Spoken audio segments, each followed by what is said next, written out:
They would have methodologies, I'm absolutely certain, that would be so powerful in terms of, you know, their physical deployments and capabilities, that they would not need slave labor to do this.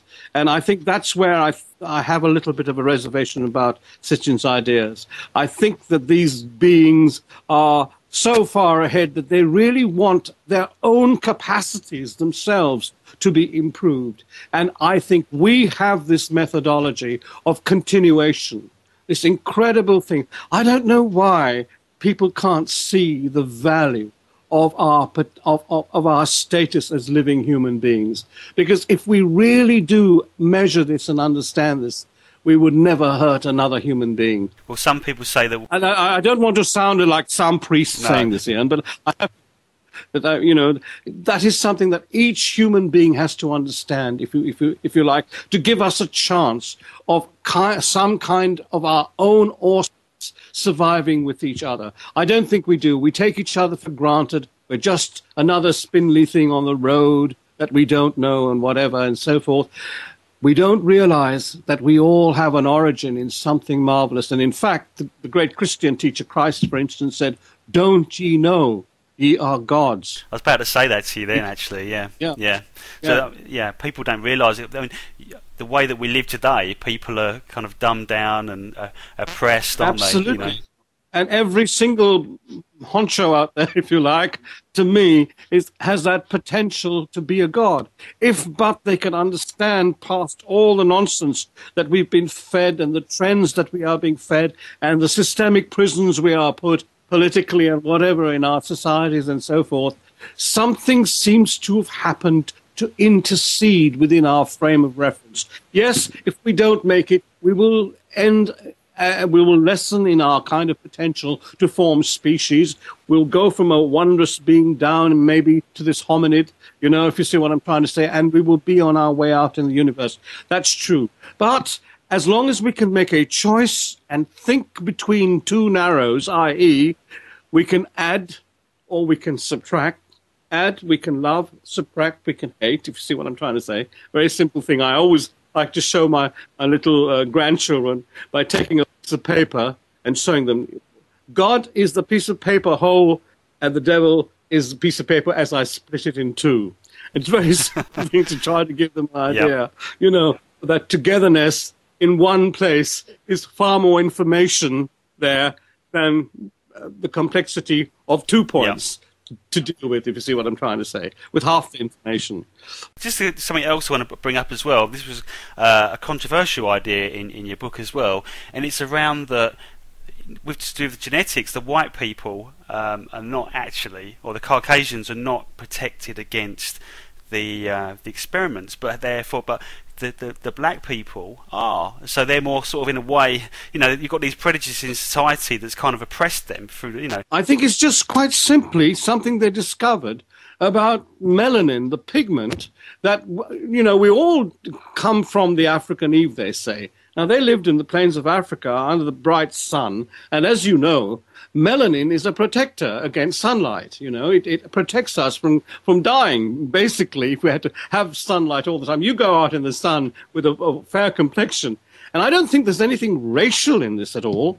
I think it's just quite simply they discovered that it was much easier to work with our particular species in our particular environment, right, with the protection that you get, right, from, let me explain the thing to the listeners if they don't know.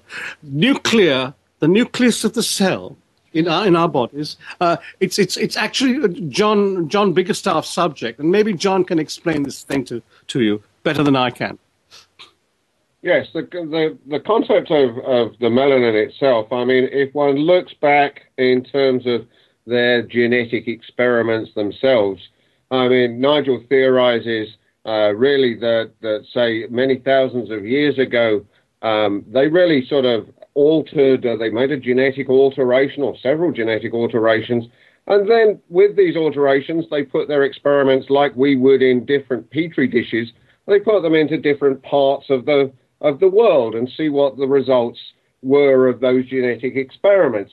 and it turned out that what they found was that as you decrease melanin, because they actually use sort of a form of electromagnetic light, if you like, something like ultraviolet light, to actually affect the cells in such a way that you can then manipulate the genetics, and even we do that in our laboratories today. And I think what happened was that really they just found it easier when the melanin really wasn't present, because melanin will absorb this type of light and actually not let the nucleus actually get exposed to it. And really that's why, in sunlight, for instance, we will make more melanin to protect our nucleus, etc. Otherwise we become more and more subject to diseases like melanoma, etc.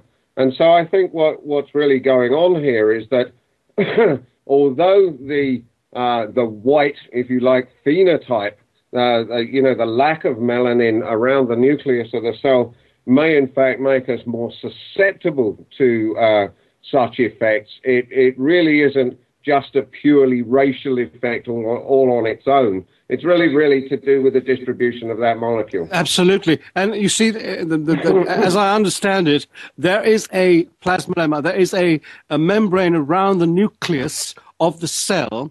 And in dark-skinned people, this nucleus has melanin grains in it. And the moment you try to get ultraviolet light in to break that skin to get to the chromosomes in the nucleus, the melanin granules absorb the light and weaken it, and you can't cut in, and you can't actually get in there and work as efficiently with those genes as you can when there is no melanin granules there, you see. So this is what was discovered. Professor Steve Jones, he says that melanin was lost because of the changes of vitamin balance, if you see what I'm trying to say. In some kind of way, we should not really belong. We should really not belong in the place that we do as whites in a cold climate. We should, if you see what I mean, we should always be in a warmer climate because our skin needs to produce vitamin D and so on. Polar bears, for instance, in the northern hemisphere, you think they're white, don't you? You take away their hair and you see their skin is black and their tongues are black. Right. Because they have to absorb as much light as possible to make a better kind of go of their physicality. So I think what happened was these things found with these African Eve type hominids, whatever, that when they were doing their experiments, that once a albino came about, things worked much better. And the albino allowed them, that's the lack of melanin, them to work much more efficiently on our DNA, which is what they had to reconstruct in order to make the kind of being that we needed to be, with a large brain and a woman with a wide pelvis to admit that brain, all quite suddenly about 200,000 years ago. Up until then, we continued for 3 million years being the same size pelvis. Pelvises, but suddenly, boom, this happens. Both things happen suddenly, and they say it's all an accident. Well, I don't believe it. I believe this was done by some exterior entity. Yeah, I was just going to say, actually, of course, you can get black African people can have children that will be albino sometimes. Right, I've seen that. Yeah. It's not a racial thing. It's about pigment, not race. In fact, the great light, the idea of race is shown by the fact that I think Steve Jones has written about this as well, that people think that white people are very different to black people. Actually, there's tiny genetic differences between the two. You get a far more difference between someone from East Africa to someone from West Africa than you do from an average of Africa set against Europe or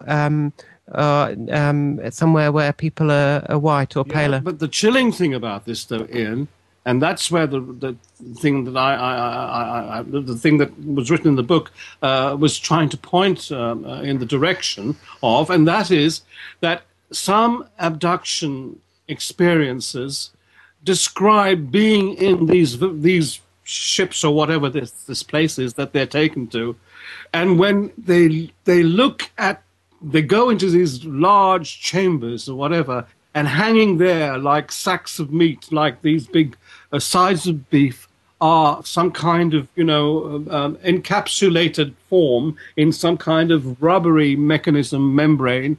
And when they look inside the membrane, they see that all the bodies are white in there.